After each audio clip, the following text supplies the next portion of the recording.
Masayang nag-usap sina Bianca, Clarice at Dustin. Habang sila ay nagtawanan, ang pinaka-love ni Clarice na si Will ay lumalayo. Ayon sa netizens, baka umiwas na lang si Will dahil kay Dustin.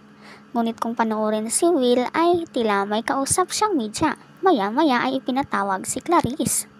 Ayon pa sa netizens, hindi makatingin si Will sa kay Bianca hindi lang dahil ay baka magselo si Dustin, ngunit baka mas lalo siyang ma-fall sa sobrang ganda sa gabing iyon. Kung babalikan ang interview ni Boy Abunda noon kung bakit biglang naglaho ang pagpaparamdam ni Will kay Bianca sa loob ng bahay. Iyon ay dahil meron na siyang pinanghawakang boundary mula nang nalamang may gusto si Dustin sa dalaga. Ayaw niyang masaktan si Dustin. Ikaw, anong masasabi mo dito?